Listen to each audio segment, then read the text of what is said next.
So what we want to do today is shine some light on what's going on with tariffs, the implications for retailers, and really just talk about things that you should consider when you're meeting with retail customers.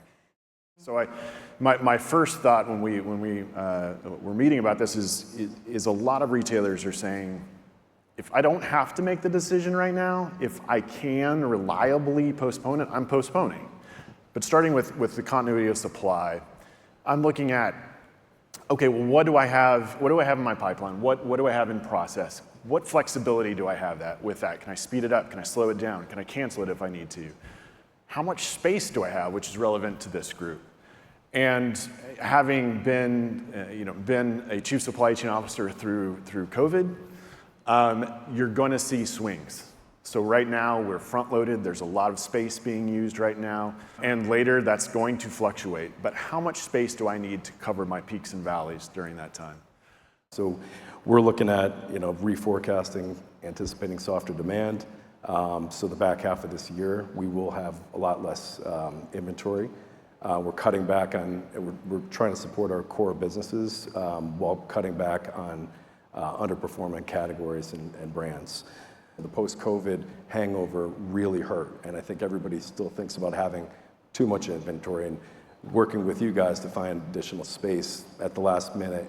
So I think knowing we're going into this, while you would want to front load as much as possible, I think we're really looking to tighten up, leverage our aged inventory as much as possible. I have a friend who works as an integrator for distribution or automation within the four walls, and we were having a conversation, and he said every one of his projects has an automation component, simply because it's either access to labor or it's the labor rates, and they usually come hand in hand. So you're getting that double whammy. I remember always thinking like, oh, automation's this like Candyland-like building with all these moving parts and robots and this. And now I feel like as the technology is maturing, like not getting into the AI side of it necessarily, but just the technology overall is maturing, there's a lot more opportunity for point solutions in automation. You don't have to automate the full facility. If you don't have $30 million for a project, you might have $500,000, you might have $2 million, or you can automate inbound, or you can automate this element of put to store. Like, there's different pieces you can pick and choose from now that really weren't available until the last few years.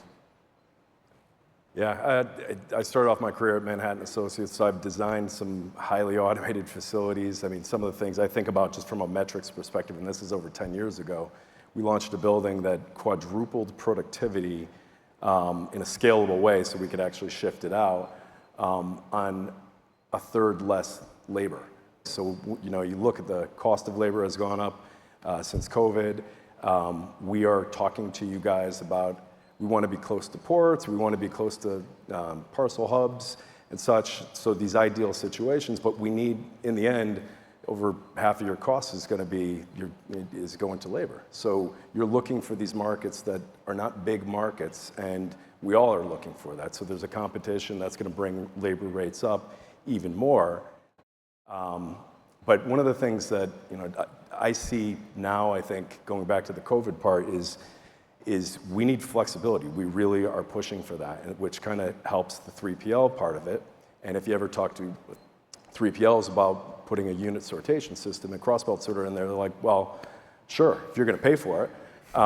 So there's, it's a balancing act. So I think, to me, the right solution would be, if you're building a distribution center network, get your core business, your high-touch type of operations, bring that in-house in an owned DC, and complement it with a 3PL network that you can flex up and flex down. And I think that's the right way to think about it. If you've got like a stable base where this is your main flow of product, it's relatively stable, whatever stability looks like for your business, and you can invest in that and automate it and get it more and more efficient, you want to do that. And I think 3PLs play a very logical role in that. They add flexibility. They add labor flexibility potentially. They add space flexibility potentially. If you're in a shared facility that you might be able to move around a little bit in with them. They add expertise. They can be in markets where you don't have a presence. There's a reason for 3PLs to exist in this ecosystem. Thank you both so much. Thank you for having us this afternoon.